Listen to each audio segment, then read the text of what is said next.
We're all influenced by money in one way or another. We study for it, we work for it, and we network for it. And we've probably heard the term that money can't buy happiness, but just how true is that? Well, on this week's episode of GetPsyched, we're going to be looking at the relationship and correlation in psychological terms between money and happiness.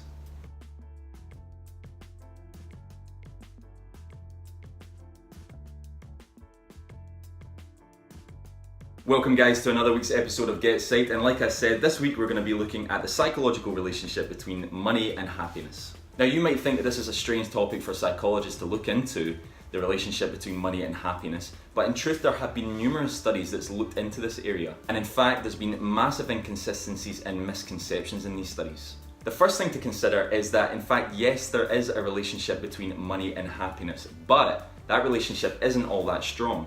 Now this is interesting for two separate reasons. The first being, stereotypically, we think automatically that the more money we have, the happier we'll be.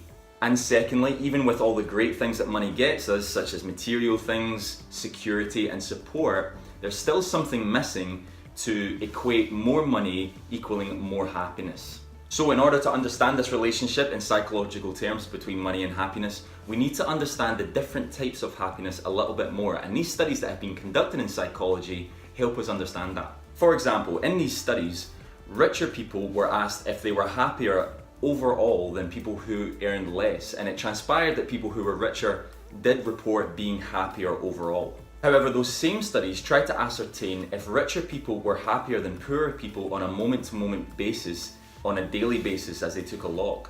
And it transpired that richer people were actually no happier than people who earned less than them on a momentary basis.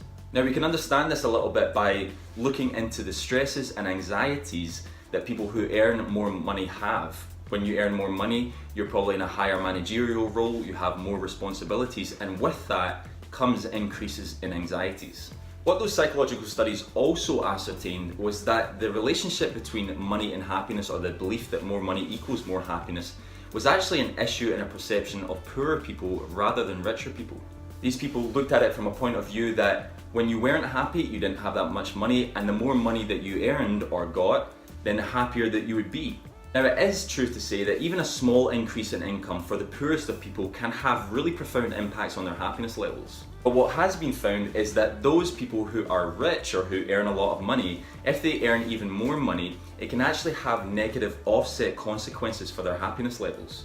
Things like time pressures, the inability to savor life's small pleasures, anxieties and stresses like we've already gone into, have all been found as reasons for this in those psychological studies. If we look at this on an international or a national scale, comparing wealthier countries with poorer countries shows us that wealthier countries are normally happier or have on average happier citizens. The interesting thing about this, however, is that it's actually not all to do with money. Wealthier countries tend to have more freedom, they tend to have greater civil liberties, they tend to be focused more on democracy. And so we can understand that money doesn't necessarily directly correlate with our happiness scales. Now what I will say is that it's true to say that there are wealthy countries out there that don't have these freedoms or civil liberties. And what that illustrates is that we still don't fully understand national happiness in comparison to wealthiness. But what we can ascertain is that more money does not directly impact more happiness, or an increase in happiness is not directly correlated to how much money we have on an individual or a national level. Now there's been a recent study that has been conducted that illustrated this a little bit better. It used the example of America, where over several years, the national average of income has increased threefold. However, as this wealthiness or as this average income has increased, happiness levels have not increased at the same rate. Now this study understood that we can understand this in a number of different ways, and we can get to grips with this in this video too. The first being satisfaction. As income has increased in America and in other countries, satisfaction levels have not increased at the same rate. Let's take travel for example, or traveling abroad.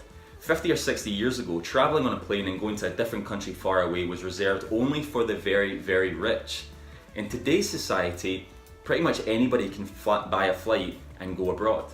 So like I said, satisfaction or appreciation of what money can get us has not increased at the same level as which our income has increased. The second point here is social comparisons. It's true to say that if we earn more money or we develop in social class, our comparisons to higher social class doesn't really change. Poorer people compare themselves to richer people, and richer people compare themselves to even richer people. Now this correlates a little bit with what I was saying earlier about satisfaction, and shows us, in these psychological studies it showed us anyway, that with increases in income and wealth, we continue to be unsatisfied and we continue to show social comparisons. We feel poorer when we compare ourselves to those that are in a higher social class, regardless of how much money we make. For example, if you watch GetPsyched on your smartphone or your laptop, then you're probably in one of the highest social comparison groups in the world. However, you still might feel not very well off, largely because you compare yourself to those that are richer. So we've understood a little bit about how money does not directly impact our happiness, or increases in income doesn't increase our happiness. But what can we do to understand a little bit more about the value of money and develop our happiness at the same time? Now perhaps when you clicked on this video, you thought you were going to go to one of those videos that tells you how to make £1,000 in the next week. Now that isn't strictly true, but what I do want and what I do hope for the viewers is that your appreciation of your money, or your appreciation of developing happiness, increases as a result. So some of the things that you can do that we've discussed in this video is avoid comparisons, value the money that you do have, and place value, or the highest level of value, in life's small pleasures that you don't actually even need to pay for. One thing I want to leave you with is that there is no correlation between increased levels of income and happiness. And in fact, there's been a recent study that has ascertained that around $60,000 American dollars per year is the optimal level of income in order to be as happy as possible. Now there's a lot of different variables involved in that, and that's up for a lot of debate and criticism, but for me, $60,000 a year is a lot, and for you it might be the case too. But the initial impression is that if we earn millions, that's going to make us even happier than if we earned hundreds of thousands. This study shows that, like I said, income does not directly correlate to increase in happiness. For example, in America and in the United Kingdom, if you win the lottery, which some people do, and win tens, even hundreds of millions, you're offered therapy sessions as a result of being able to deal with this massive increase in income. And a year after winning the jackpot, up to 80% of people who have won take those therapy sessions up. So that's another example showing you just how massive amount of income doesn't necessarily correlate to happiness, and in fact it can have negative consequences for reasons that we've kind of divulged in this video. Guys, thanks so much for watching this week's episode of GetPsyched. We've been looking at the psychological relationship and correlation between money and happiness. Hopefully this video has given you some tips that kind of illuminate what money is and how it doesn't necessarily correlate to increased happiness. Thanks so much for watching, and hopefully catch you next week.